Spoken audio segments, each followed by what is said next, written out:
like to call the meeting to order at 6:04 p.m. And is there a motion to adopt the minutes from our September 6th, 2023 minute? Do I have a second? They have been passed.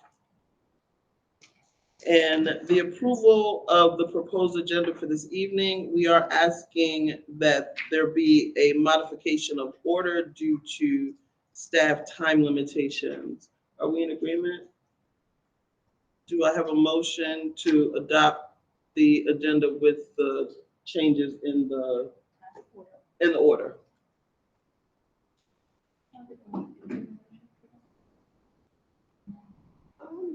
I'd say, yeah, I assume. Motion to adopt? Motion to adopt. Thank you. Second? We are good to go. And at this time, we're gonna go into public comment.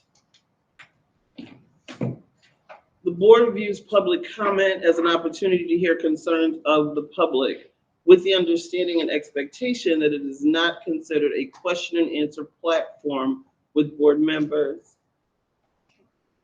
or community members as ourselves. I lost my place. Consequently, the board will not provide a response to public comment presented in its meeting or by submission of a written comment, although it may follow up with individuals as appropriate. In order to have an orderly presentation, the comments by the public, and to maximize the opportunity for public comment, students, individuals, and organization representatives shall be limited to 3 minutes for their public comment. When the buzzer sounds, you'll be asked to complete your sentence. A total of 60 minutes is allotted for public comments. Much for the board meetings, we only have 2 public comments. So Miss Jenny, if you'd like to come. And our, Yes. yeah, right there, and our timer, is not working, but Yeah, someone do a timer on your phone. Oh, Jesus, yes. Wait, oh God, I do this. I do this.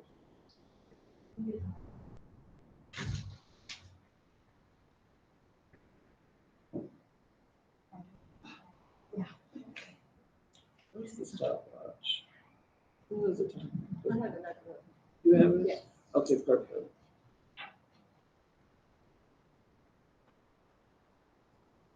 You can go, yes, ma'am. So as a parent of a preschooler who was part-time last year, is full-time this year, former educator, taught K-6 art for 9 years, and I now work in need analysis, root cause analysis, training and evaluation surveys for corporate. I have a lot of concerns about the climate survey, the equity survey, sorry.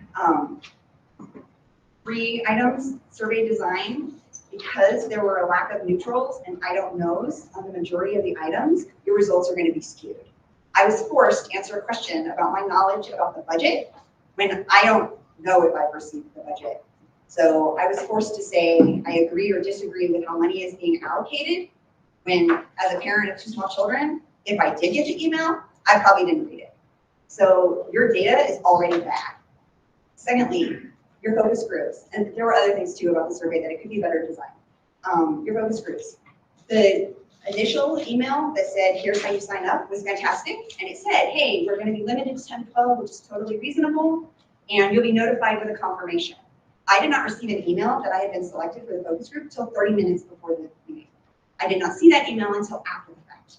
Somebody else responded to the email to say, where's the meeting at? Because that email did not even include the location.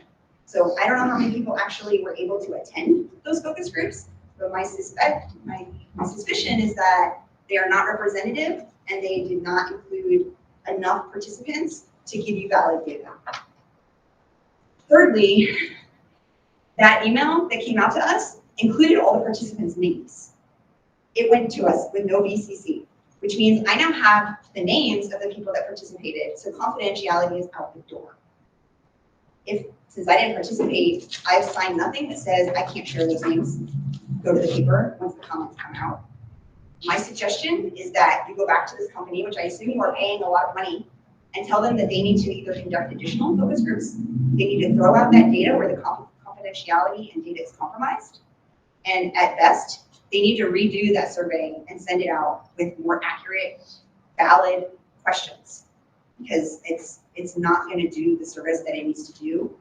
Cannot provide representative, evidence-based decision-making when your data is already down. Thank you. Carol? Good evening. My name is Carol Antonowitz, and I'm here on behalf of the Frederick County branch of the NAACP to encourage you to save the date of November 7th, Tuesday, at 6:30 p.m. at the local downtown library for a showing of the documentary film, The Right to Read. The Right to Read is a film piloted by Corinne Walker, who's an educator and principal in California. It's just a mind-blowing expose of how so many children are not being taught well about how to read. So if you want to learn more, we will be sending emails in the future, but I noticed that your next meeting is not till November 15th, so that would have been too late. So personal invite, figure out how to send emails. If you want to learn more about the film, there's lots on the internet. It has a website, the right, R-I-G-H-T, to readfilm.org. Thank you. Thank you. We're gonna go to senior staff member comments at this time. All right, I don't need it.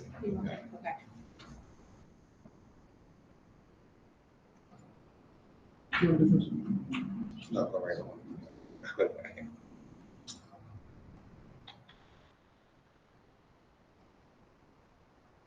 Okay, so I'll get started. On behalf of the staff, once again, my name is Scott Murphy, Curriculum Director in our Curriculum Department here at FCPS. And just want to thank all of you for coming back to the second meeting. And just to kind of tee up some of what we're going to do tonight, one of the reasons why staff are here is to walk you through some important regulations and get your feedback as they relate to Policy 117.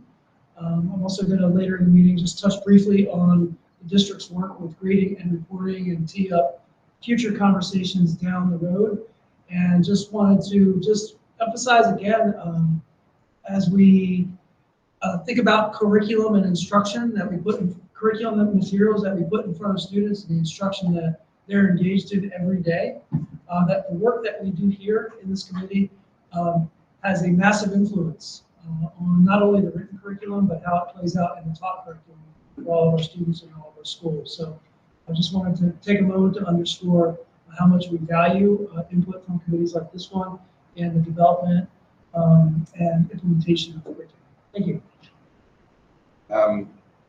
Additional comments, I echo what Mr. Murphy said. Tonight is an example of some of the impact and feedback that we value this committee for. We'll be getting feedback from you on our draft anti-racism regulation.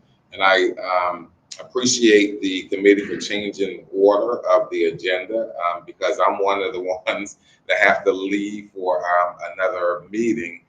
We do have the Equity Climate Survey occurring right now, and there are 49 focus groups. And so a few of those focus groups are tonight. And so I'll be supporting Dr. Artis, and I are supporting those. Dr. Artis will likely be staying for the meeting unless she is called out later on because of some issues with accessing a building or something like that. But nonetheless, I know I'll have to leave shortly. But beyond that, thank you all so much for your engagement and making sure that we are aware of any concerns that are occurring that's in the system or with you individually or personally. Typically, in these meetings, if there are hot topics that are the committee is interested in, we'll bring those in. So for example, a hot topic, the last meeting was on standards-based grading, and we said we're gonna put that on the future agenda. So that's an example of that. When it comes to personal types of things, usually we don't talk about the personal things in public, but definitely staff will follow up with you. So just continue to follow up with staff and let us know about how things are going. Thanks. Thank you. Any other senior staff comments? If not, we will move to discuss the feedback by rec on Regulation 117. Right. We need to add your slides, right? Yes, yeah.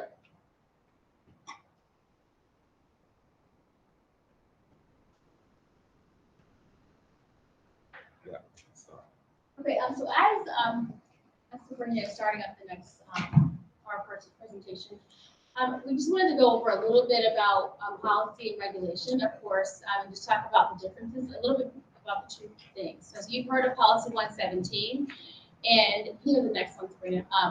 And as far as what a policy is and what a regulation is. So when we're looking at our policies and regulations, just a reminder, so our policy is really about the Board of Education setting their expectations and their aspirational goals for the school system. These are the board's expectations of the school system. So that is of course set by our SPS Board of Education. Once we have a policy in place, we then as a staff discuss how do we execute that policy. And that is where we are with this policy 117 right now. So how do we execute what the FCPS Board of Education has outlined in policy 117. So for the past several months, we've been going through the process of creating and drafting a regulation that is going to outline how to put in place what the board has outlined in policy 117. And so as far as the regulations, again, set by the superintendent or designate for us, the staff, it defines the procedures by which that board policy will be carried out. So that board policy is the what, and then that regulation is the how. So how do we do it? What steps are going to be put in place in our school system to see forth that the policy is carried out? And that's where we are right now with our regulation.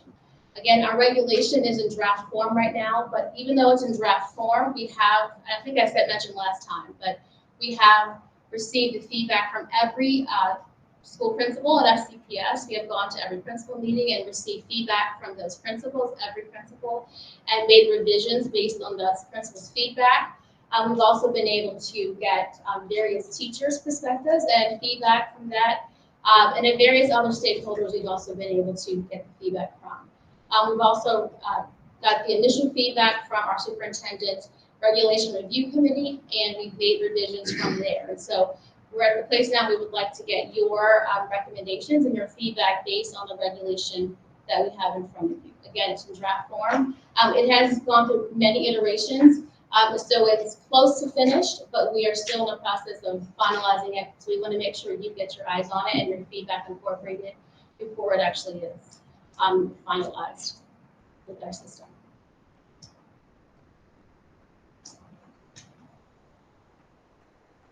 All right.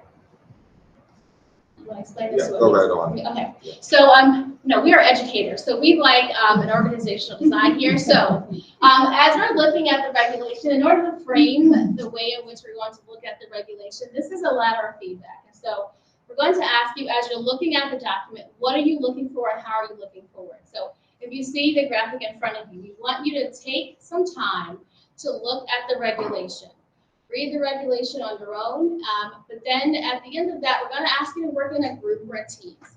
And we want you to ask some questions for clarification. If there's something in that regulation you're not quite sure about or that's confusing, please write it down. We're going to give you a worksheet to kind of write some of these things down in team. If it's confusing to you, again, as educators, it's probably confusing to somebody else. And especially with the purpose of a regulation, we need it to be as clear as possible for everybody in the school that is going to have to execute this regulation. So from this ladder of feedback, we're going to start from the bottom. We're going to ask clarifying questions.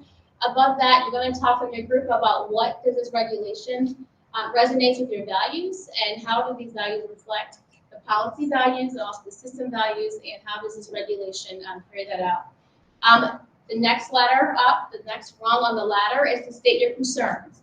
We want you to put your concerns about this regulation, whether it's the language about the regulation or the application of it or the possibility of consistency, whatever it might be. We want you to offer some feedback about things that this regulation doesn't sit well with you. So just what are some areas of concern? And then lastly for this one, what are some suggestions you can make? So after you've clarified the questions, given the value statements, stated your concerns, what are some suggestions that you could make? You may or may not have any for this regulation that you can make. And then at the end of this, we'll kind of do a little bit of a debrief, and we'll take these into consideration, and then we'll make some revisions as a staff. So we're going to ask you to get into small groups of maybe 4 to 5. And once you get into your groups, just individually take some time to read what's here, and then just start having conversations. We're going to give you a note-taking sheet so you can take some notes, and then we'll gather all of these materials back at the end. So if you want to hand these out, I will. Sorry. Please feel free to actually write on the regulation itself if you prefer as well. Okay.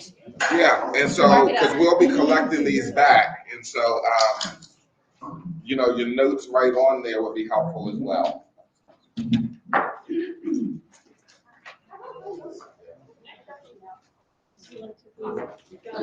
Of course.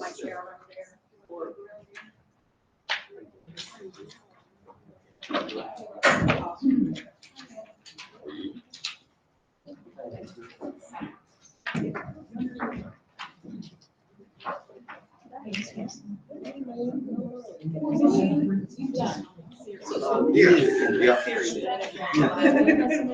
I was gonna ask about the question. Did everyone get a regulation copy? You can get one, Sabrina. Yes. You guys. I think so.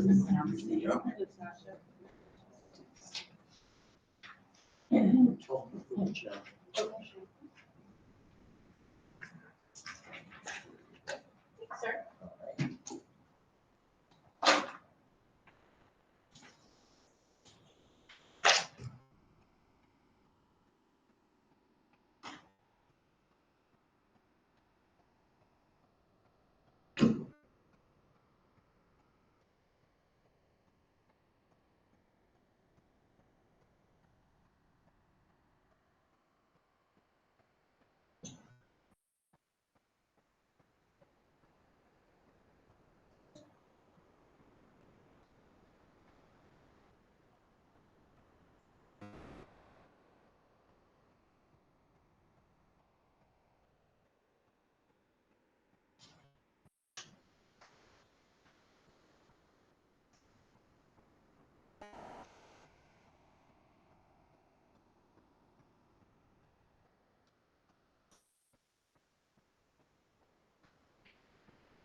So I know individually you're making some comments and some feedback, some right on the regulations, so that's good because we'll be able to collect those and see those notes.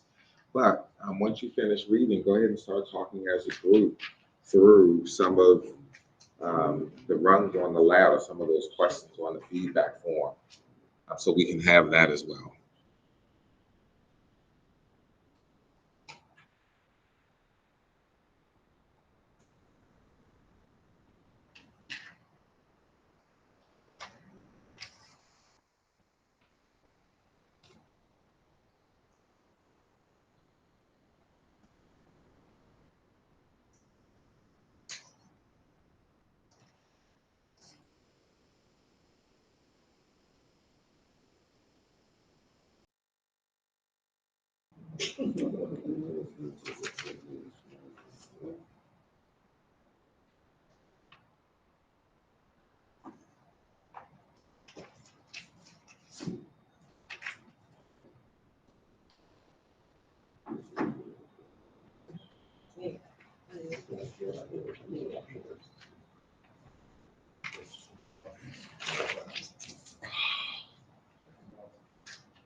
So questions do you got? Okay.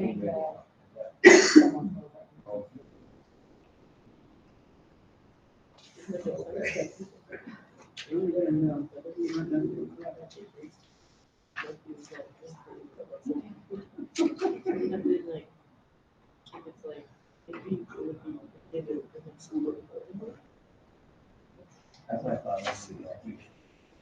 That's just but I feel like it's high D compliance rate. Correct. To understand it, but I think, I wonder if.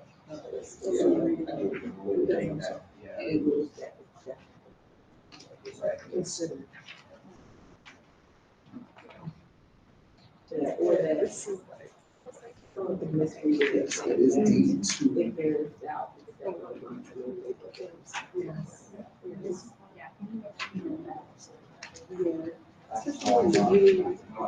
Okay, yeah, that's actually, I was trying to get exactly. Are you like to do this?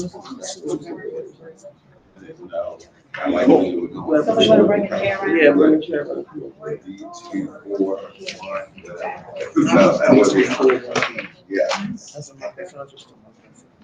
The question is there a new plan of action for, the recruitment and retention? Because it says, this is G, the first page in the background, it says G, the education experience of our students will be enriched by providing exposure to staff from many backgrounds reflecting the holistic nature of the community, thereby providing hiring minority staff. My question is, so with this, is there a new plan? Is there, plan enhancements? Because we've hired, we've lost, and our numbers are still not good. So are we going to HBCUs? Like, what is, there has to be like a plan. Is there a concentration? I'm reading this as, this is what the policy lays out. Mhm. And it doesn't, this regulation doesn't policy that I saw. Right. So I'm wondering if we want to do a new regulation and may want We're wondering about the hiring. about G. Okay, so you're absolutely right. This is exact language from the policy that speaks to what the expectations are and why policy 117 was established. Okay. And so what we did not do was change more the language about background and purpose for Nancy. But is there a regulation on hiring more diverse staff? So, no regulation, no, but practice, yes. But nonetheless, please put that thing. Yes, there are flat practices, and yes, there are plans for hiring of more diverse staff. Is it an update to that plan? Yes. Yeah. No, we can handle it. Yeah, that's reported annually to the board. And I'm wondering if that should be noted in to address A through G. If it's not addressed in this regulation, if it should be stated that, G is related to, an intent, you don't have to go into details, but they can say that it's important about the hiring practices.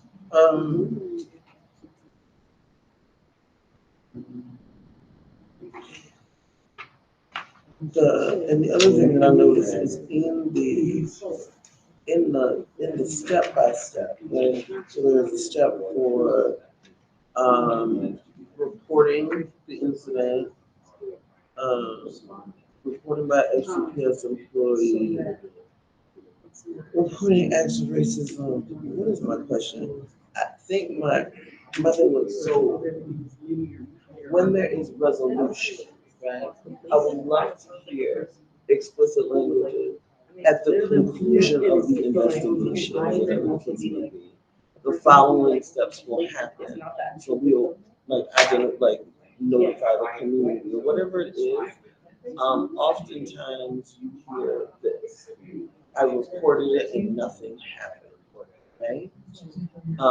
And let's say in the case of a school, they may do an investigation in the principal's office, right? They're not going out and saying, we did this, and this, and this, and this, and this. The person who's having the experience is still having the experience. Whether I told somebody, if my experience doesn't change, I'm immediately going to the nothing happens, right? So it really is like, how are we saying that as a follow-up, this must happen? Or are we leaving it vague? Because I think it's handled differently in different schools. I had written something similar. I mean, what are the actual consequences to an act of racism? Perhaps some of this is in our new code of conduct, but it's not really listed in this regulation. There could be a consequence, but I don't know. So I'm still upset. No one told me what happened because now I'm gonna keep that private for someone else. Right. I don't have that control, so I still may feel like, oh, nothing never happened. No one heard me. Mhm. We had a meeting and they said what they were going to do, but I just said that. Or the experience didn't change. I told you that they called me the N-word yesterday.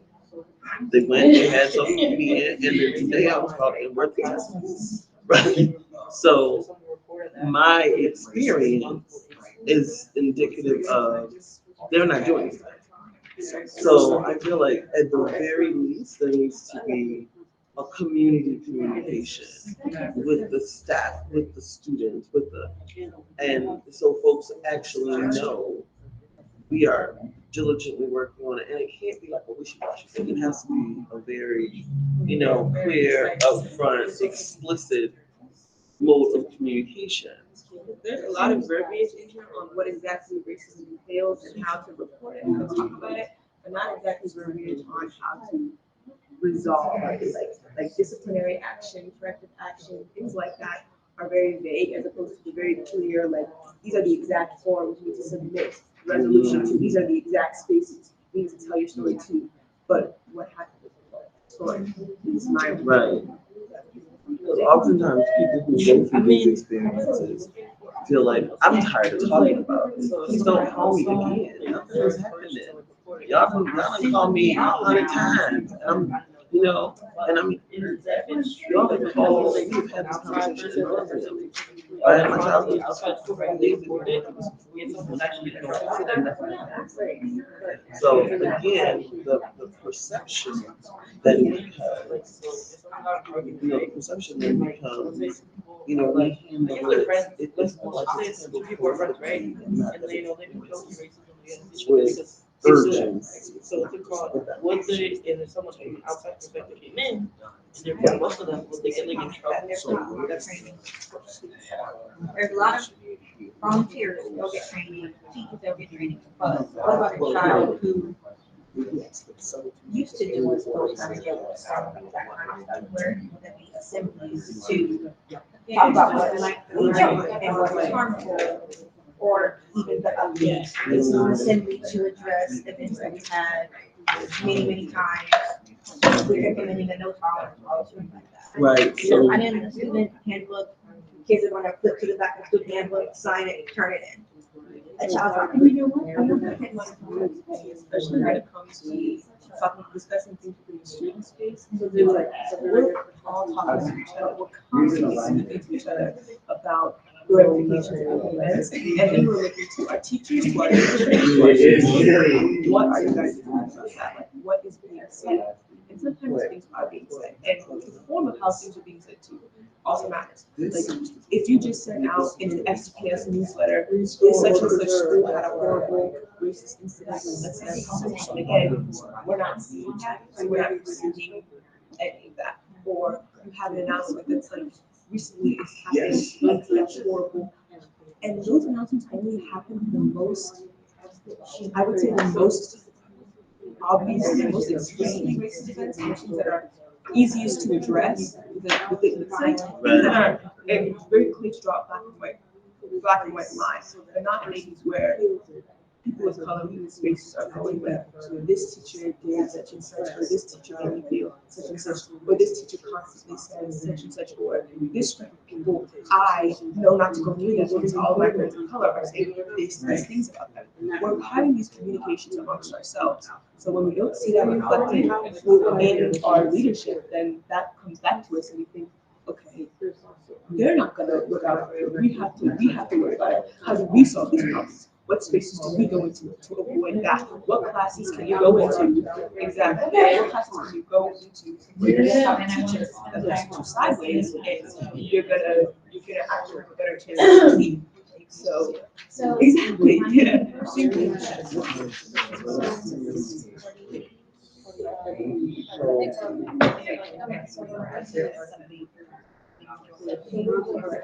So yeah, because after that, we have.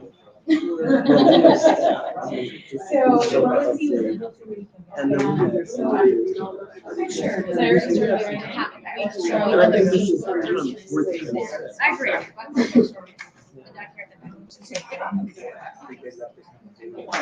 Yeah, thanks.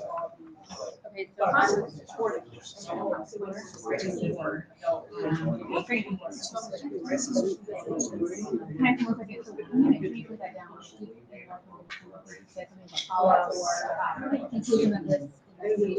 Yeah, it takes action, yeah. Okay, I'm sorry. No.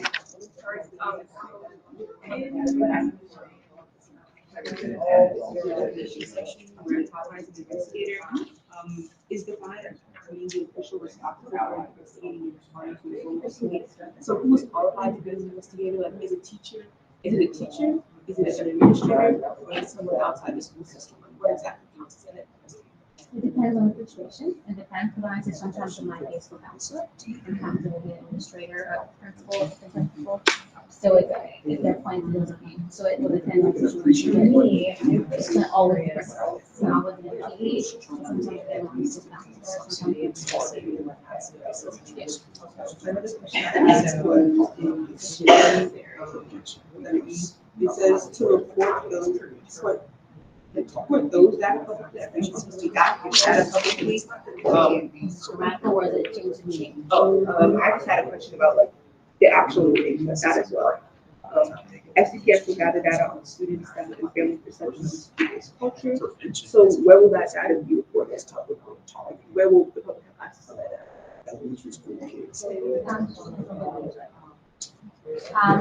And I'll ask, like, we actually do this now. So right now, we have perception survey data that's collected annually, and we do report to the board right now on that information. So that data goes to the students. There's a report, so we as a staff, that we collect that data from a system that we have that collects it, and then we do an annual report to the board, and we have it disaggregated by student group and by populations and so forth. So that is reported, so the board doesn't like get the immediate, but they get a report from us as we collect the data. So if I wanted to find the cash report right now, where would I go? On board, board docs. So be on board docs. On board docs. Yeah, so Was it in the winter? I'm sorry. Trying to remember, was the last one in the winter? you think? I'm trying to think, I was just trying to think, if I can look back at it, I'll maybe get back to you when the last one was, I can't recall, but we did the perceptual survey. The student group, this is what their perceptions of their, so in the last survey last fall, they did questions about diversity, equity, and race on that survey, so through that survey from students, it goes to students, it goes to staff and parents. And so, When you say it goes to students, staff, and parents, as a student who takes those surveys, like we block away class time to take those surveys every single year. A lot of the times it goes like us, we're just putting surveys and then it's going away and then we never see them. Right.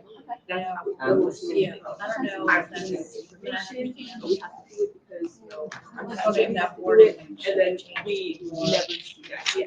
Oh, we might be like, oh, yeah. I feel like I've used that word in comments, but yeah. then I'm I just looking at it from.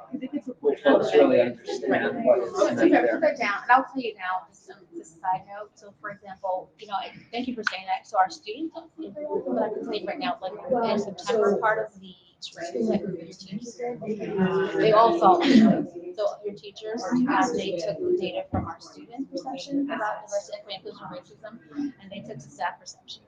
And part of their challenge, part of their task in September was, where's the overlap, like where the commonalities and where are we not aligning, where are we not missing? So that's what was happening in our staff, and that was part of the work we did. Excellent, there it is, that was what your staff did. So the teachers, I think it's your teachers, your admin and teachers are given some more view on that data, but as a student, you're right, I don't know when as a student we will see the data.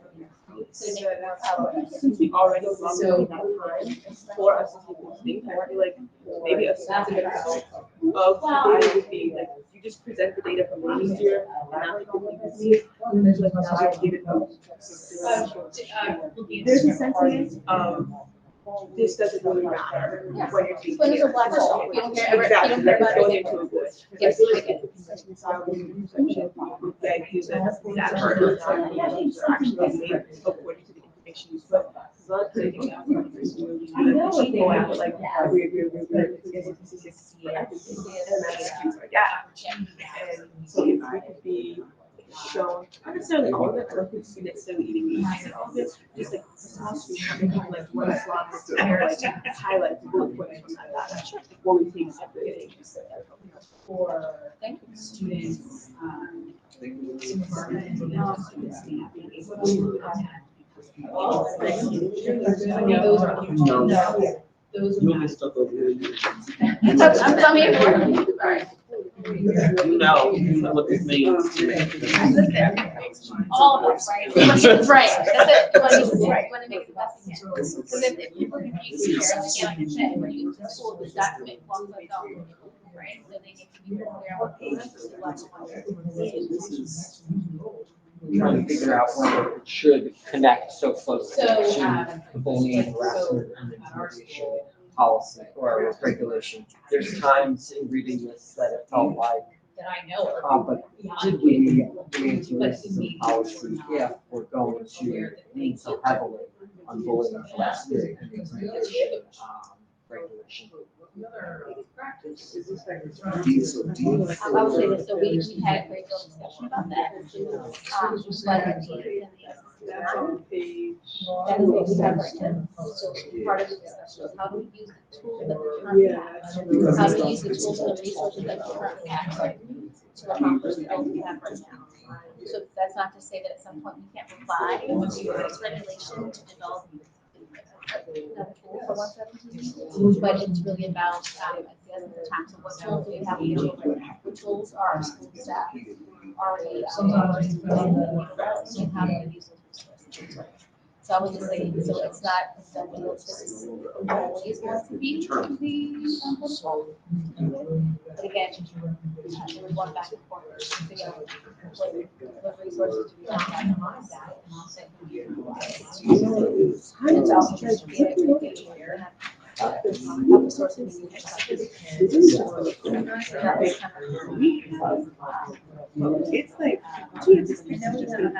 we have like 7 pages. But I think we want to put the background, this is the background of the integration. And that's already, I think that's. And this is a graduate. It says three, but is reporting about Is reporting all this regulation. Well, you have to, well, the reporting has to happen because part of the problem was because it's easy. So I understand that it's top heavy there. And my thing is, the now what is what I'm looking for. You know, like the so what, now what? So like report, I said, what does the action look like for the result? And so it would be connected to, from a student discipline standpoint, it's connected to the code of conduct, right?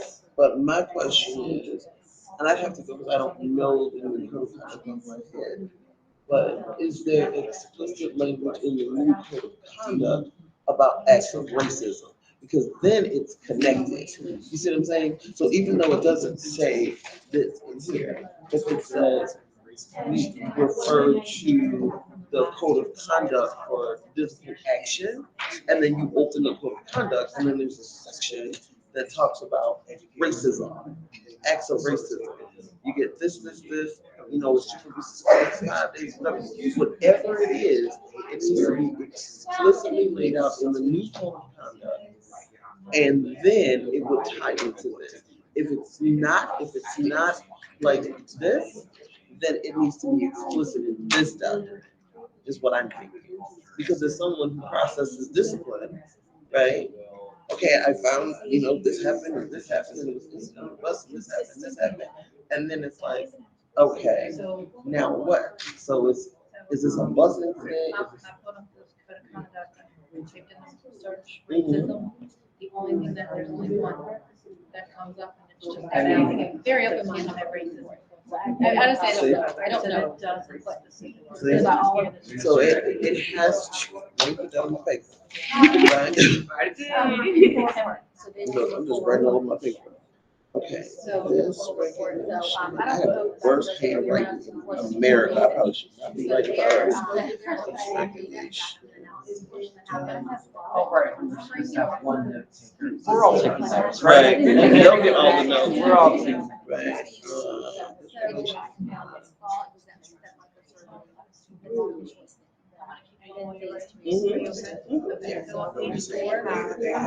Yes. It's like three, any doubt, that will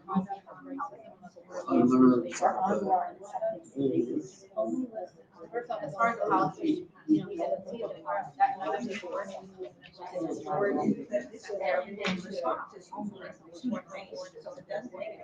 To volunteer comes.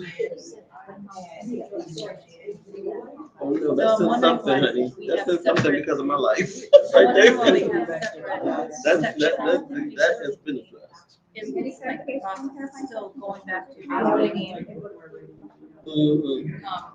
our athletic direction. So I'm wondering if I'm missing something, why it's separate. Because it's expected whoever sees it, whether it's a student, a staff, there are different outcomes for employees, right? If they don't, but otherwise, the community member receives it first or something. So why are we separating it out?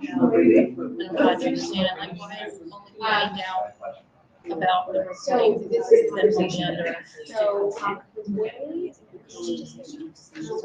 that section, and much of this person to. Because I'm assuming if there's ever a doubt, we're still going to please report to the board. That wording is. Similarly, so, under policy 117, this is That makes sense. In my, I can see that some of my work that is to be in favor of.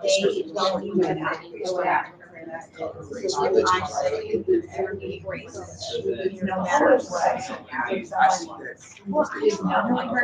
They're gonna believe me over you because I'm the one that did it, but I'm the book, but I was doing it and I just over. So that wording is, I think. Right, but that is, this should, this amendment, and so, not, this is financial.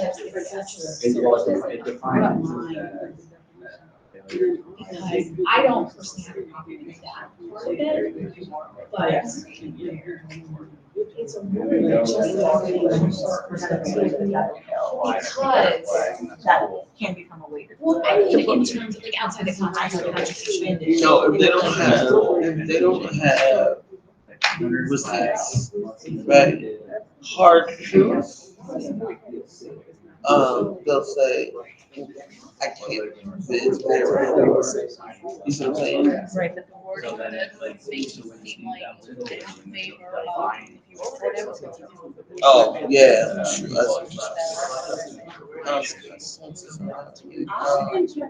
I mean, you can write it down, like, I don't know, or the definitions. Something else, that one was the definition, right off as, some of that is what's the board. When they put a minority Or is there definition?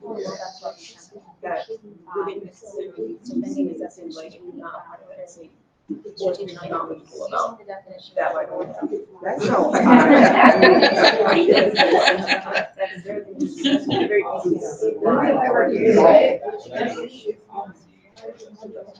Neighbor. In favor is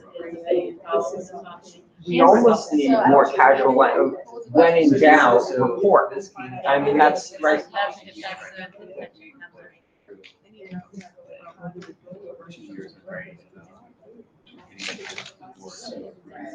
Yeah, all of That's what comes to mind. Team, how are we doing with time? Do you need a few more minutes, or can we start wrapping this part up? Because we also have our curriculum presentation as well. Couple more minutes, okay. So let's say 10 more minutes? So we're going like 7, 10? Just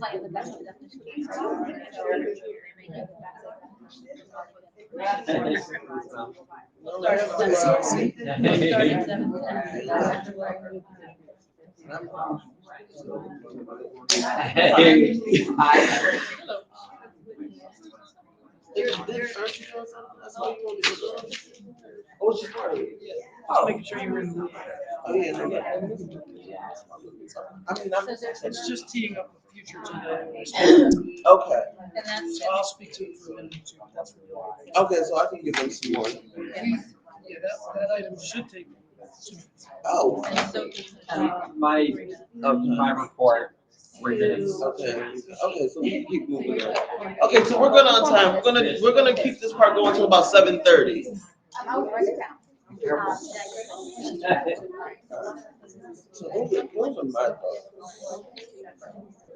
For the value, I wrote, that I do value the, prevention section, like, that's to me, one of the, so on page 3 under procedures, I do feel like prevention is what I am looking for from, certainly from the policy, and I hope from the regulations, but then, like, under procedures, all we have is prevention, so I think there could be additional things. Yeah. Listed there under procedures.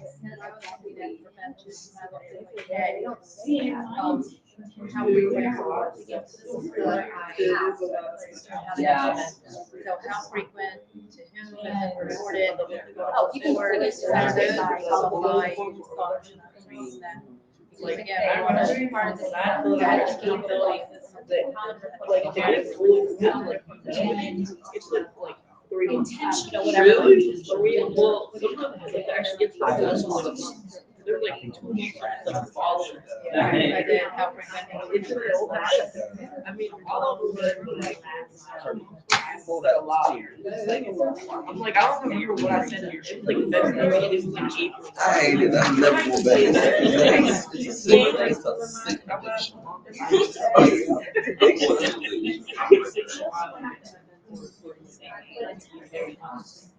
There's just nothing for The thing is, I know this is the point why I actually reported, right? I'm pretty sure they had a conversation. They like, when you were giving me my lap, like, they didn't get it. I don't think they got it. So like, they didn't get it. What are we doing for students? I was like, they, and the thing is, they admitted it, they admitted it now. They admitted it to once, and like, they didn't get suspended, which is kind of strange. Like, how are we building up the ability of students, like the student is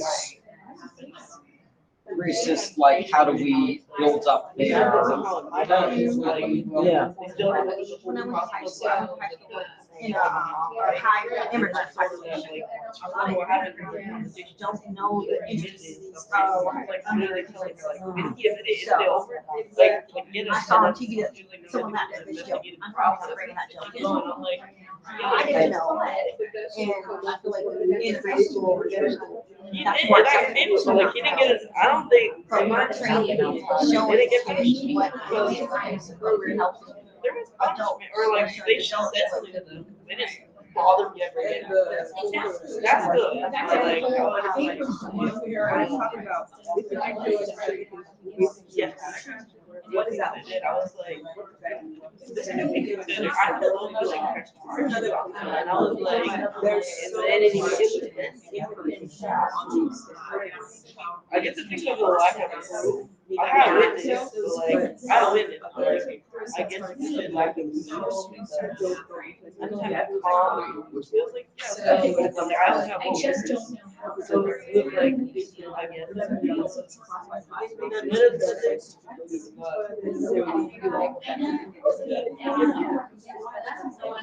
I guess. You know what happened? I didn't know you were like, right? It's April, right? So my friend, like my old friend, he told me like, I didn't know about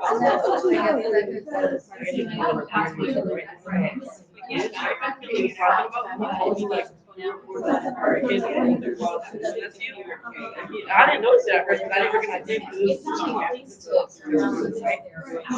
and then I realized later that I was talking about him, and then I was like, wait, so that means he's told people. So I'm like, shouldn't that be like a thing where it's like not allowed to do that? It's like, because the thing is that I feel like it was because more people and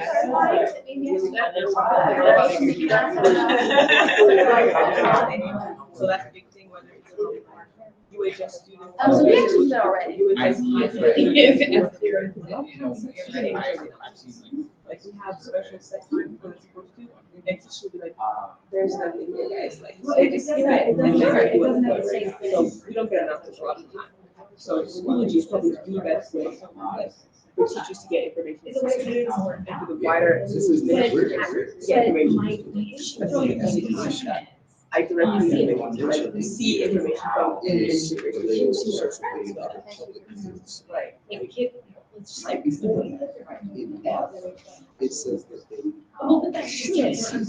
And I think that there's a gray area there in terms of. better or worse that we're using words like complainants, responses that I associate these with Title IX and sexual assault investigations. And very, very legal, yes. And so I'm not sure, perhaps it elevates the seriousness of these investigations, but I'm also surprised to see those words used. not. How you doing? Data. Elementary school parent who Sometimes it's after separate surveys, sometimes it's. There's a number.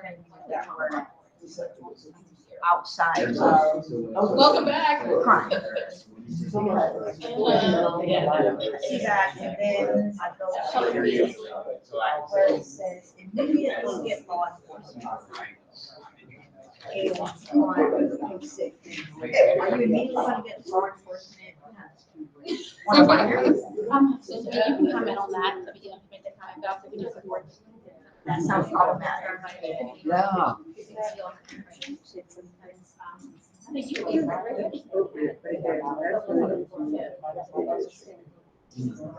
Contact law. So there is is. fine. So, okay, so it's like I have a student. Think about 40 minutes later, I'm on a call with my child. Yeah, that is my baby. I would still never imagine to use the word, especially to a student. There, But be like, he is very much.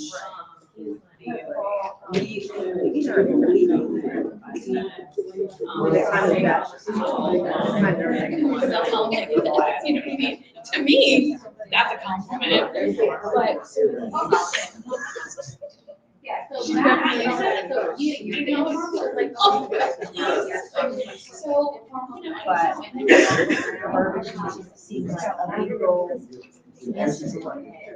Yeah. Great. Well, like, the first orientation I had, I was like, I had this dexterity. It was just that. But I have it, I know it, you know, like. First generation, so I only got like 4 hours of sleep. And then the funny thing was, the terrible thing was, is that like every single one of my family members, my dad was over it, my sister was already kind of done, but everyone else, me and my mom, we suffered, like we were both sick. We're like, oh, and my sickness only ended like a week into school. I was sick for like a month. And then my dad was like, you don't need antibiotics. But it was only a week into it. I'm like, I don't need antibiotics. And then a week later, it's 2 weeks. So I'm like, so it was a week only when I was sick. And then I was like, you should get antibiotics. So they were like, it's been 2 weeks since I worked. Right? Doctor was like, all right, it's antibiotics. And like, I was feeling better. I wasn't there. And then I was like, all right, you'll get over it. Right? A week goes by and I'm still doing the same thing. So I had to get a second dose of medicine. And then I wasn't even better until like 2 weeks after that. Like, I was better. I don't even know what I got. I got a serious virus. I was like, this is better than actually like this. She's the same thing, as a policy. I wouldn't know what it was, but it was just like random stuff. Like I put my ears, I was trying to like think a day. The clerk's office should be listed as well.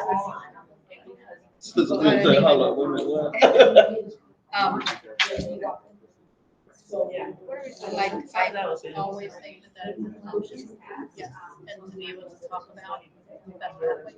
We were always like, he's like, and he'd be like, he's like, jump in the ocean. I will heal you. And back to I guess the reason that I would say that I would want your office listed is when I'm reading the second part, it says provides support to students, staff, families, and communities on matters related to race and crime. I think that only lives in the equity. I think you have. But I went to the Minnesota, which is like an off campus, a little off time. And then that's like the biggest violence in SFA. Apparently it's supposed to be blue, but when you like feel the water, you're not like Because this is directory of equity, this is director.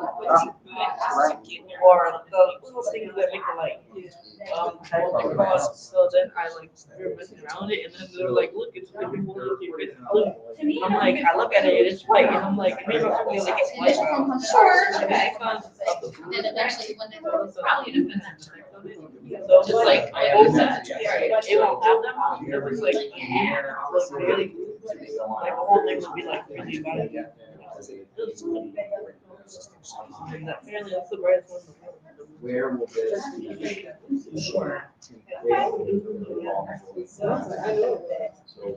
It was funny, my mom was behind me, so I was she would freak out and then away from me. All right, even though far away, I was like,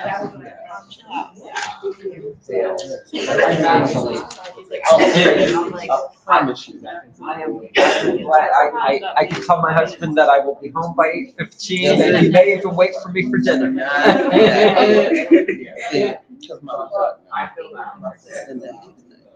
And I'm always.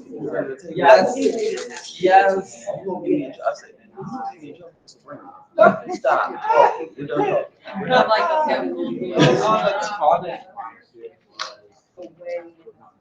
What else? What else were you guys,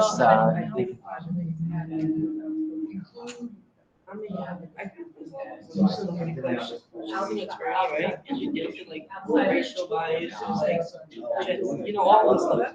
That's part of the training. She worked for education for a while, like students. Somebody for training, train staff. Yes. No, because the thing is, she does everything. She didn't go to she's a mediator now.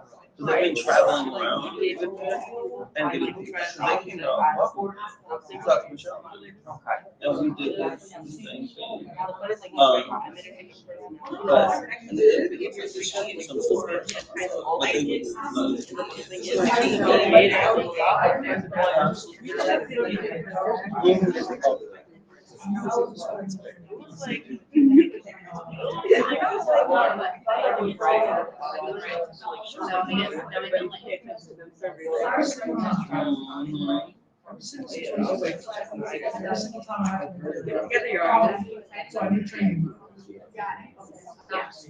And especially, right, because the teacher.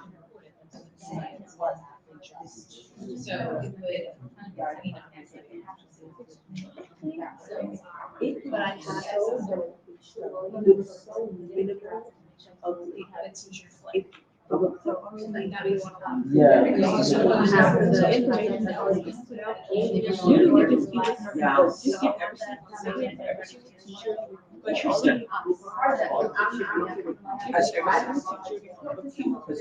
I think that sounds great. I'm just trying to remember as part of what you talked about.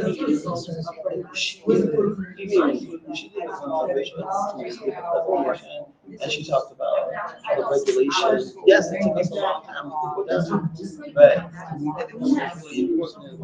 That's Yes. Yes. Yes. This is about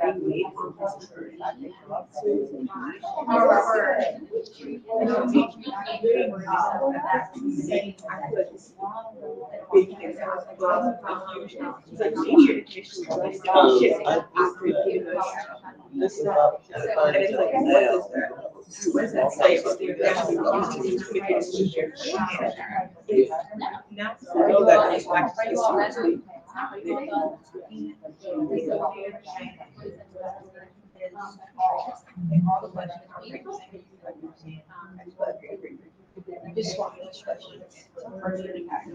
Okay, everybody, I want to, we're gonna wrap this portion of the meeting up because I want to give you all an opportunity to share your thoughts and feedback about what we have just embarked upon. We'll have about 15 minutes for that discussion and then we'll have to move on. Okay? We don't move on. Big one talk. I'm gonna give them an opportunity to kind of share out. Oh, so gotcha. Which will give.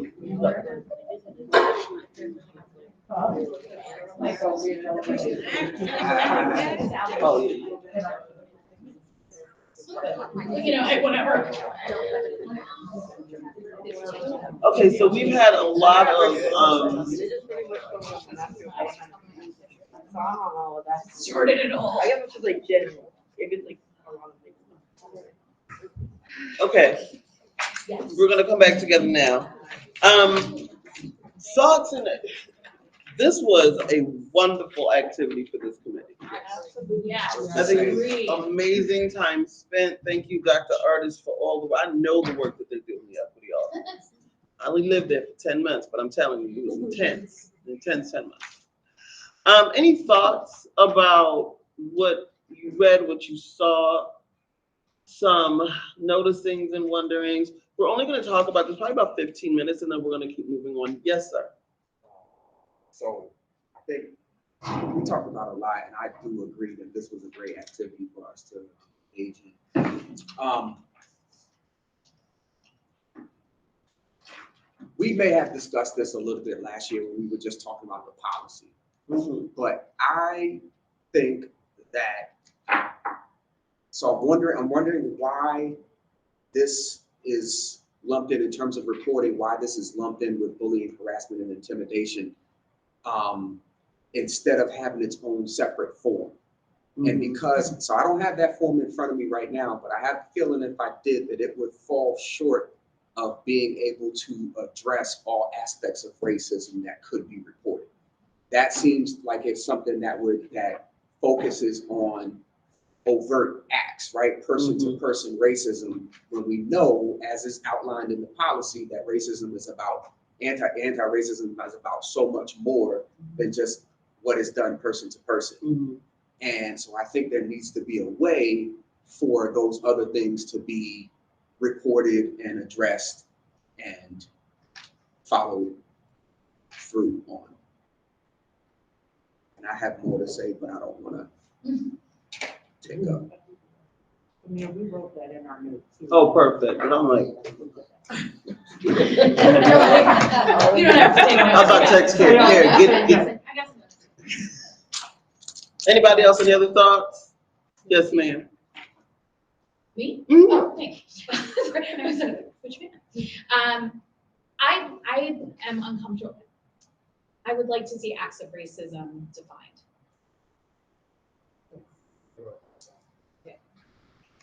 To add to that, I would like to see acts of racism expanded. I think it kind of piggybacks on what he was saying, because acts connotes something that might be individual or person to person, when we have so many other forms of racism that need to be captured as well. And there's no way that that definition will ever be all encompassing. Like Scott pointed out, it's always going to come down to personal judgment by administrators, and we need to allow that to happen through training. Is that a personal judgment? I'm sorry to tell you, but is that a personal judgment from administrators or the person that is feeling the act? The person that is what? Feeling the act. Maybe let me say that differently. Maybe it ultimately will be case by case basis. Maybe that's a better way to say it. Yeah. So so ultimately, each act will be looked at. So you can't have an all-encompassing definition. I think we should start with something. If that makes sense. And I was sharing the lens of a school administrator, which I was one for many years. And the fact of the matter is that every situation is different. And a one-size-fits-all approach can be concerning as well. And so if in fact every situation is different and needs to be looked at individually, it is going to require some judgments, some professional judgments that administrators need to make. And as a result, they need good training on what defines an acts of racism. So a lot of it comes down to what we say, what we define here in the regulation, and also how we help administrators define in the context of training and professional development. Thank you. Sita? I think one of the things that we talked about too is one of the in there, it's an impartial person. Well, so we were like concerned about who is this impartial person? Because you may not have an impartial person who's reviewing this act of racism. It may be someone who has the feeling of, well, that's boys acting like boys, or that's mean girls, but not really impartial. So that was one of the things we talked about, was who is this impartial person? Is it the administrator in the building who's the impartial? Sorry? Yeah. Hold on, wait. Who's this over here? I'm sorry. To kind of piggyback, I think, having third parties come in would be a better option because no one in the building is impartial. And the people in the building don't have the adequate training to deal with. If you're getting trained, you're not an expert in that area. Because what, feels like racism to me from an administrator may not be because they don't understand it, the nuance. So, and if the services have to be paid for, FCPS foot the bill. If we're really talking about equity, and we're really talking about making changes, get some third-party people in, pay the people, and get the kids the training, the help, the things that they need. Yes. And then to piggyback on what Vera just said, when it said that staff should appropriately intervene, do they know how to appropriately intervene? Are they comfortable appropriately intervening? So that's part of that training that you're talking about. And then to put a positive out on page 2, number 8, when racism and FCPS was defined, I like that it said the failure can be intentional or unintentional, like both that was called out. That you may do something or say something that you don't realize it is, but it is racist.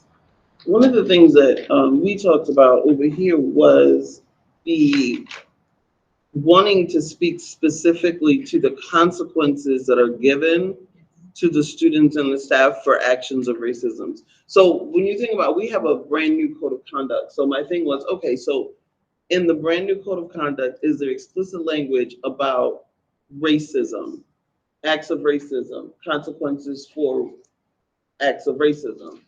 There isn't.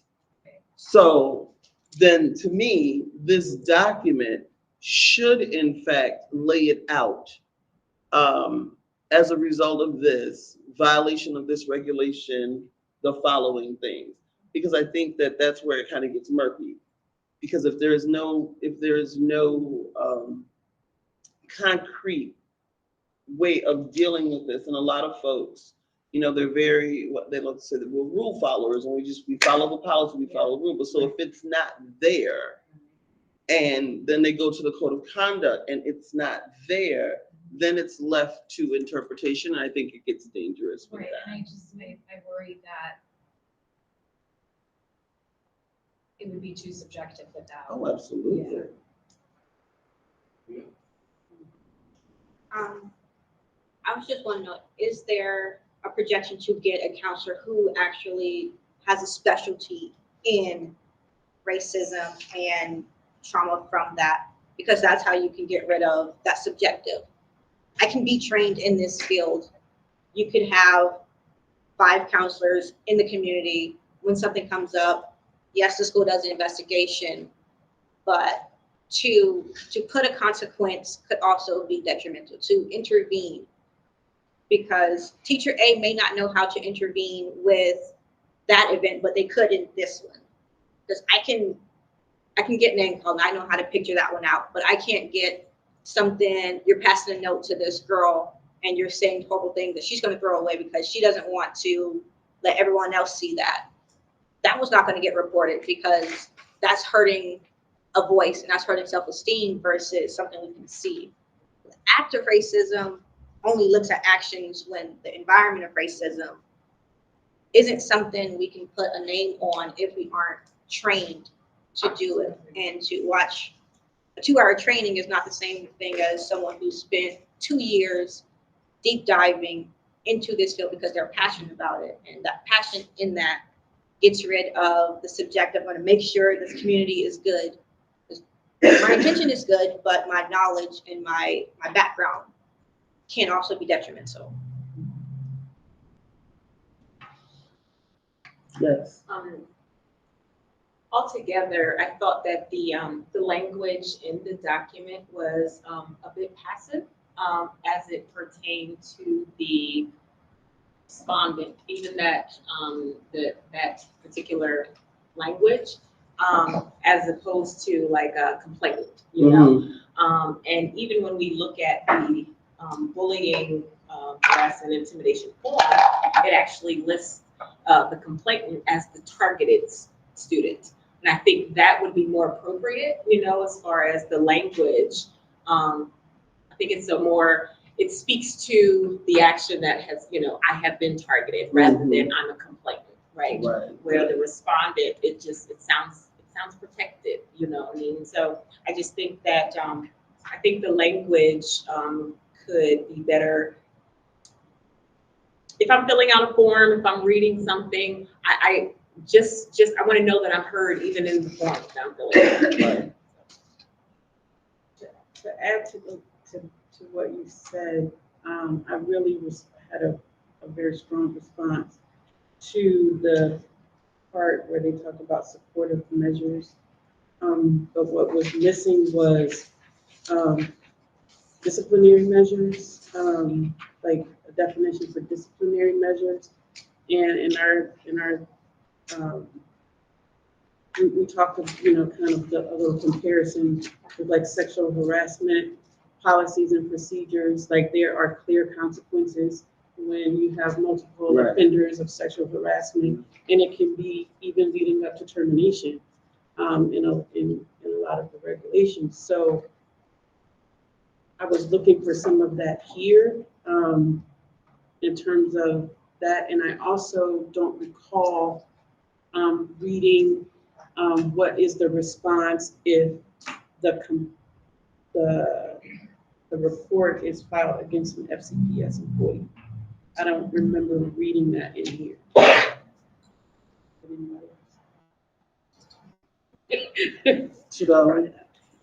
So I feel like there was a lot of verbiage, there was a lot of discussion in here on reporting procedures, on what exactly to do in the circumstances of report. But in some of the other sections like prevention and systemic support, things got a bit more vague. And for me as a student, I want to speak from a student perspective. When it talks about the systemic and school-based communication, what exactly does that look like? Because different schools need different types of communication because they have different minority populations. And is that going to be on a classroom by classroom basis, or is that going to be school-wide? And an example of, you know, school-based communication could be, if you look further down in that section, you see that FCPS will gather data on student, staff, and family perceptions, and to report that data publicly. So if students are being made aware of the information and the data that's being brought in, because I was informed that this data is showed to teachers and parents, like teachers and parents are being informed of the effects of different, like the climate equity survey that we just had. Parents and teachers are being made aware of the ramifications of those surveys. But as students, we never see any of that information back. So a lot of the time students neglect to see the importance of taking those surveys, or because there's no importance, there's no solid, like, what does this do? It's like, it's just like, okay, I'm clicking buttons and then it's over. I feel like and that obviously skews the data because now people are not focused on what questions are saying, what information is being given. And if our systems are built on bad data, then they're incomplete systems. So I feel like just a little bit of information to the students. If it's already mandatory, we're already making space for us to take these climate surveys in class. If you could just have like there are reports already being made, if we could have like a bit of information on what effects, what consequences, what data was collected, so that we're informed that this information that we're giving actually matters, then that would make students a lot more likely to think about the questions that are being asked and give critical answers instead of agree, we're done now. So that was just my perspective. I think that's a good point. I'm sorry. I think it kind of goes back. Remember at the forum last spring, we started that forum out by giving a brief presentation on this is what you said and therefore this is what we have done. And so maybe something like that would help the students, you know, to see like, all right, we do hear you. And, you know, these are the steps that we've taken so far. We're asking you to complete this survey because next we're planning to do X, Y, and Z. And I would suggest, like, it doesn't have to be extensive. It doesn't have to be, you know, a 30-minute presentation that eats out of teachers' class time. Just, you know, a couple of bullet points, a little brief on what are the ramifications of this work that we've done. So that would be really helpful for us as students to see. highlight, just add what Harry said is more is that I don't think parents even get the data as much as you, like, I think parents are made aware, and I was talking regardless about like how the board sees it, you know, and if they get called out, they can share it, but it's not really publicly out there. You have to dig for, you know, climate data based off of schools, and I think like if FCPS is focused on this and there is traction for this policy, then it would be, I think data is sometimes hard to look at, and I think it should be out there more than it is, because we can go and look at the high schools or look at the middle schools. And if they're saying, what I really liked about is that, you know, data is not predictable by race, you know, perceived race and their demographics. I think that if that's the case, then like I would like to see it more in front, because I think data is hard to argue with, especially if it's like voice data, you know, things like that. You know. Just to speak on confidentiality, I think you have to be careful about silencing students, because here it's, well, you're not allowed to say anything while the investigation. Why are we, this is gonna sound really bad.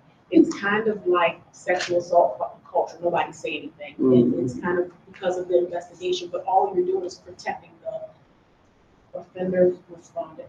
And so we have to be really careful if we're trying to get students to talk and say what's going on, that we're not going to back in silence. And I just wanted to add, if this is on behalf of like student to students are the complainants and respondents, a lot of the times that's just not realistic to have students not discuss, even if you're told, please don't discuss this outside of this space, I'm bringing you in to talk about such and such event, whether it's racism, whether it's bullying, whether it's any accusation levied within a school context, you're still gonna go back to your classroom and your friend's gonna be like, oh, what did such and such counselor call you in for? And even if you're not telling the brief detail, you're gonna be like, this is what happened. So I underlined that because I was like, to what extent can we expect the verbiage of that to actually hold up within different settings? That creates a conflict. When I look at, sorry, this is my last thing, I'm gonna shut up. When it says response to reports of racism, right? And I go from 1 to 2, there seems to be like a noticeable difference in the language that's being used and the strictness of the response when it comes to something that is learned about through social media or other public means versus something that happens in the school building. And to me, when I read this, what stood out to me was it seemed more like there's greater concern over public image than there is about the realness of what's going on in the school. It's like if we learn about something through social media or something that can be seen by the public, you must take steps A, B, and C. You have to do this. This has to be done. This person has to be contacted. Whereas when there is something that is reported within the school, essentially it can stop with the principal, and it may or may not be escalated, right? So this says when a report of or act of racism occurs, a school administrator should seek ongoing consultation from central office as appropriate. And I feel like that's kind of like, it's not only vague, but it doesn't really like hold the school administrators. Right, so should be must. Right, must, right? And I think that okay, I think that what Vera suggested before is a great idea of third party. But yes, there could be some pushback as it pertains to the cost of that. However, I do think that there should be some sort of I don't know if you're using the right word, some mandated oversight, right? Or connection between the equity office and the principals, right? So I don't know how things are exactly aligned, right? Like I know in MCPS, there are people within the equity office that are aligned to various clusters. So I don't know exactly how it works here, but I think that there should be some level of people within the equity. Oh, so there's only 5 people. There's 5 people. Okay, so we need to grow that. Maybe 6. Okay, so I didn't know that, and obviously that makes it more difficult. But I think if there were more people within the equity office, to be able to be able to provide the She's like, support, then there could be some like real true connection. And I don't want to, I keep using the word oversight, and that's what I'm not exactly what I mean, but it is what I mean. And I think some people would be upset at that, but there needs to be some sort of like ongoing relationship to ensure accountability. Okay, and with that, that is it. We are finished. That's not the We are finished. All other comments, please put them in our email group, and I'll be happy to we just share it out to the group. We collect the forms. Oh yeah, Dr. Artist will be collecting everything, so that I don't get in trouble tonight. All right, so then we have a couple of other orders of business that we need.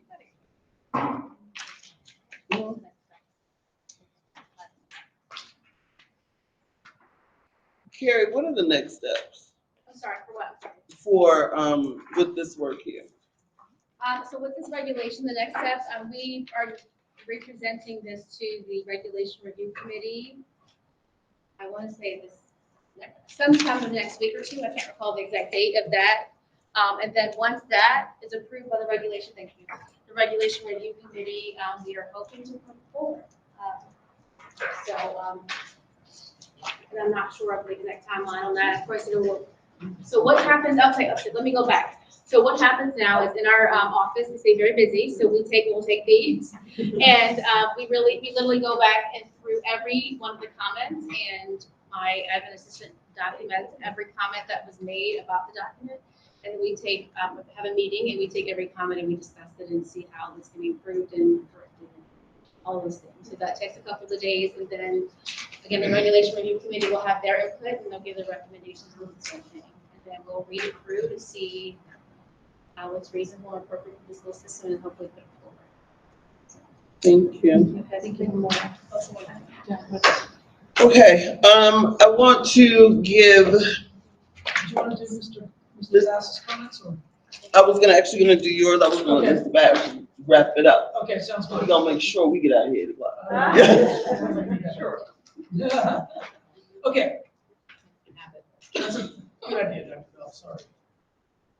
So if you recall, for those of you who were at the last meeting, I think pretty much everyone, as we were going through the regulations, a hot topic around equitable grading practices surfaced. Lots of questions, good ones. And so we wanted to bring it back to let you know that we knew that there was gonna be a lot of work tonight that needed to be done on the regulation. It was gonna kind of be a heavy cognitive lift tonight, and we were gonna run out of time. The grading presentation probably needs about the amount of time that we just spent, like a good solid part of the agenda. Meanwhile, I wanted you to know that there is work currently happening throughout the district to address equity in grading, to ensure more consistency, to ensure that a grade in one school means the same in another, and to ensure, most importantly, that students are treated fairly in the way that they are graded in each course in every one of our schools. I wanted to draw your attention to an existing regulation, 500-05, secondary grading. While FCPS does not have a 50% rule as it is described in other counties, there is some language in that regulation about use of zero versus the use of 50%. So I wanted to draw your attention to that as the current state and tee up for either the next meeting or in December. We'll do an in-depth presentation on the current state and desired future state of grading practices, as well as some of the anchor documents that we use with staff and some of the others that are in development. So that's the update tonight. It was not intended to be the presentation, but just to let you know that we're bringing it back. There's work underway. Please read the regulation because it gives you a good sense of where our starting point is, and then more to come. State regulation again? 500 FCPS regulation 500-05, secondary grading, reporting, and intervention. And there's a specific paragraph about teachers being discouraged from using the zero, being encouraged to use 50%, but wanted to clarify that there is, in our nomenclature at FCPS, there's no 50% rule like you may see in other districts. Thank you, Mr. Murphy.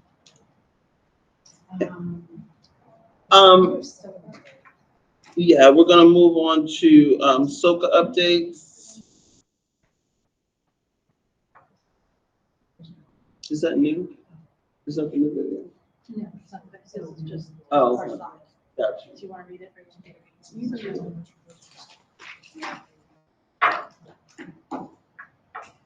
So Soka, our student member of the board was unable to attend tonight. She has connected with the president of the Soka Students of Color Alliance to work with them on marketing and helping to be a resource and work together. The Students of Color Alliance are looking to hold a general body meeting. So invite any student that wants to attend to a virtual meeting on October the 20th. That is a day when schools are closed for students, and they're going to have general information about what SOCA is, about kind of explaining what, and gathering information about what the students are looking for. So what do they want to see? How would they like to see this grow? And what events they're planning. They also are working on a video advertisement to share on morning announcements at different schools and work with different groups to, again, include that. Dr.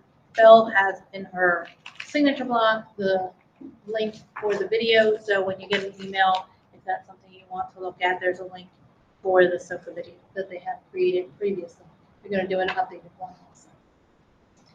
So that's, and they did present with the Racial Equity Committee on the annual report to the board. So there was representation, the president presided was at the board meeting. And did present. Very outstanding group of young people. I just wanted to give you guys an update. I did send out an email. I'm not sure if you saw it yet about the subcommittees. Would you please? So your names are listed. I sent out a corrected revision. So I sent out the first one and realized that I misplaced a person and spelled someone's name wrong. So I sent it again. But we will put the visual up so you can see it.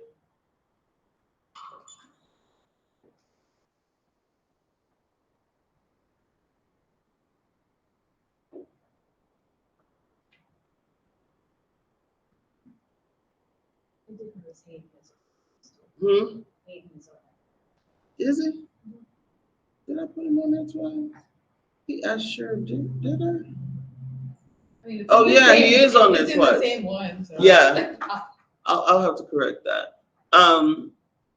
So if you don't see your name, I have for SOCA expansion myself and Dr. Artis, Elisa, Cedar King, Chadalu, Cyree, Sabrina, Noah, Michelle Early, Samara, and Brooke Lieberman.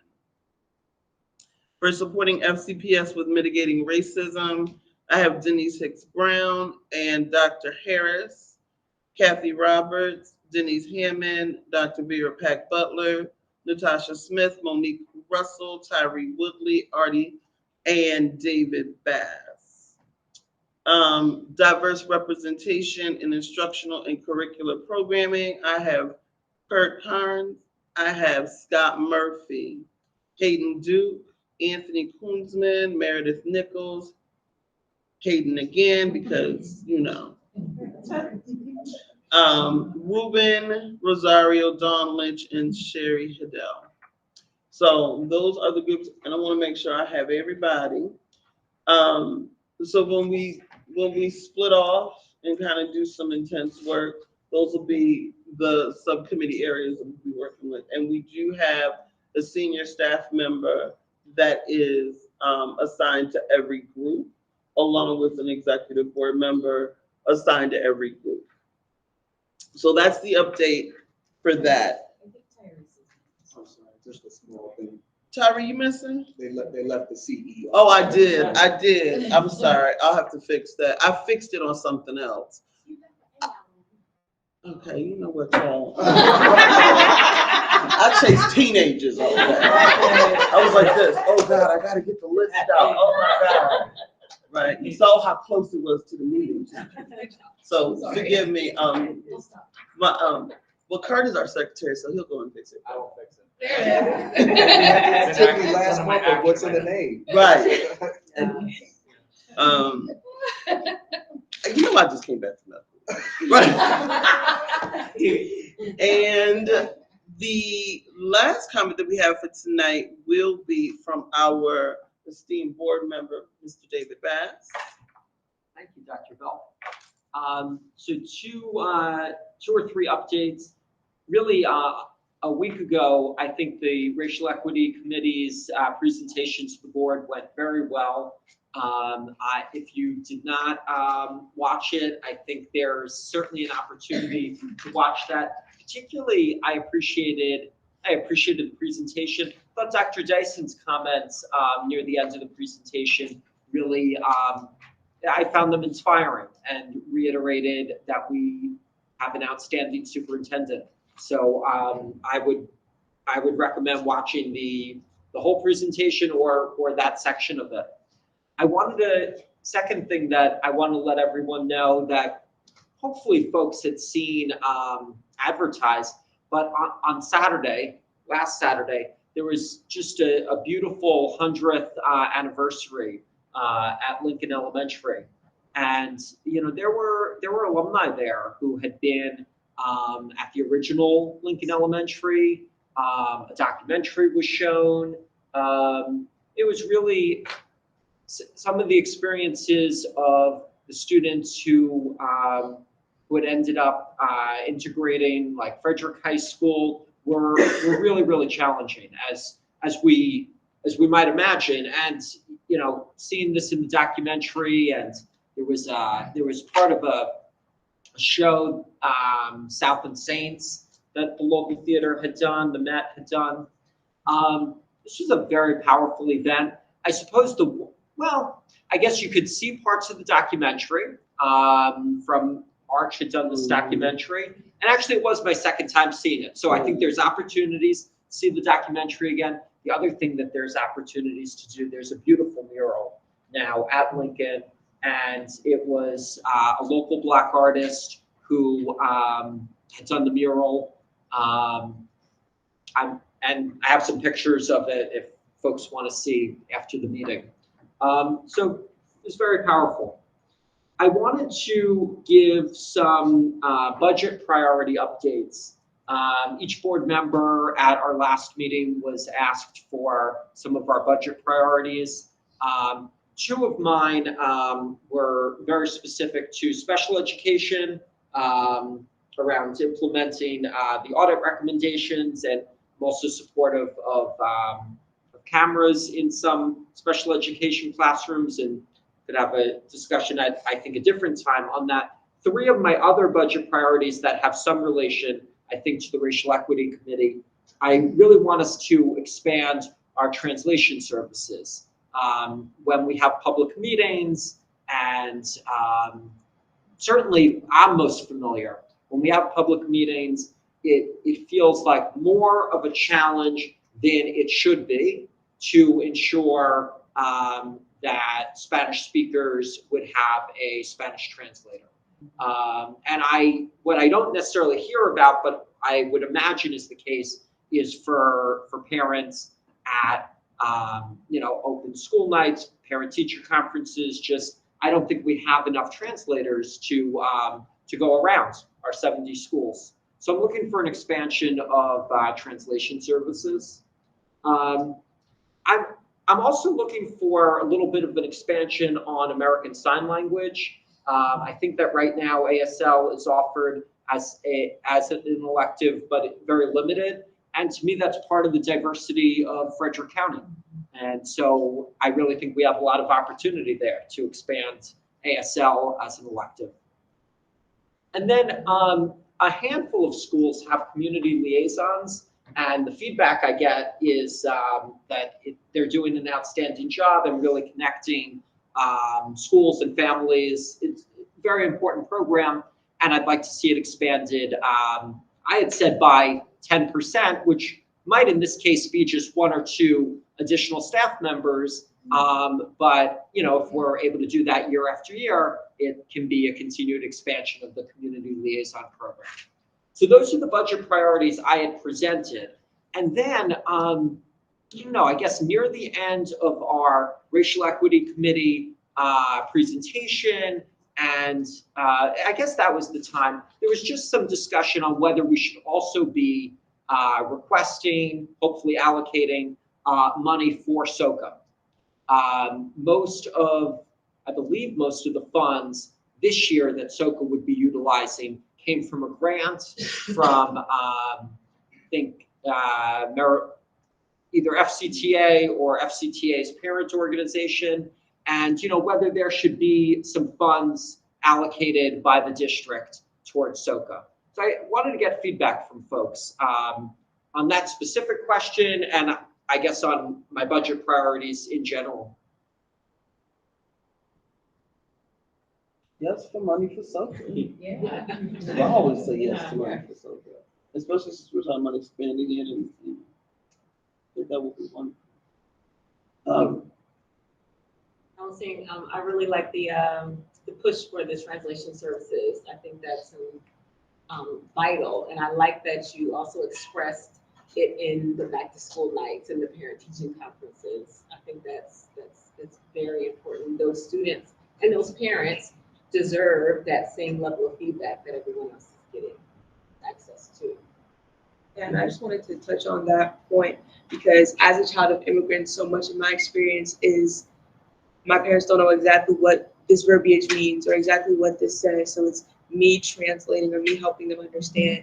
And it's like my parents speak English and our traditional language, Igbo, and like the things that I go through are only cemented and exacerbated for people who have parents who don't speak English. So I think that's a really great thing.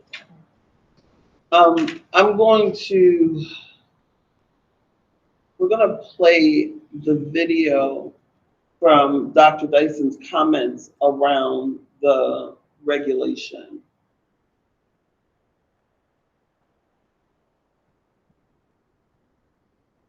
Because her comments were powerful. Hey, Mr. J, no, she's gonna fast forward, you know, you're gonna write us in the town.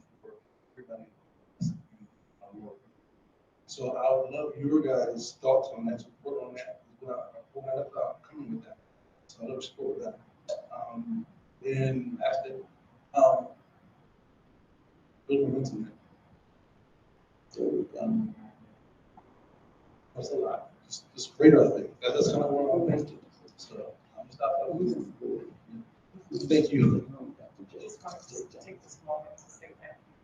Oh, I came in. Which one?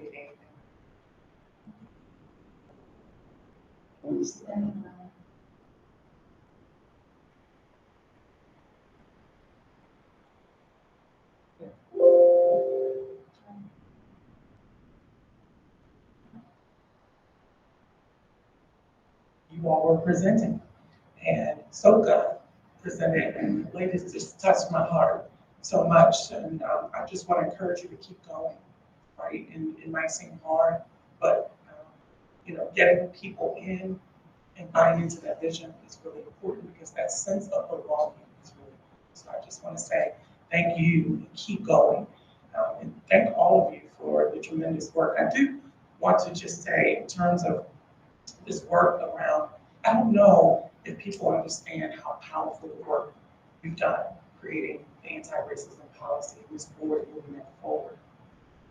But what it did for us in the system was made us think like, we're so quick to want to go get a regulation. We had to figure out, what does this really mean for FCPS? So we had to go look at every regulation because that anti-racism policy touches a little bit of everything we do. And so I want to apologize if it seemed like it was slow, but it was very intentional. We had to organize ourselves to figure out for all these offices in FCPS, what does anti-racism really mean? Is it reflected in the spirit of that policy that this board approved? Is it reflected in every regulation that we have? So we couldn't jump to just make a regulation because it would dishonor the work that you all did to bring that before this board. And so we're there, right? And so when we unfortunately have issues that happen, racial issues that happen in the system, Dr. Harris and his team were like, I think we do need a regulation, specifically as a companion to 117, to be a guidepost for how we have to react when these situations happen, so that we can systematically and systemically address racism and hate and bias in the system. So I appreciate your patience, but I do want you to know, it did take us a minute.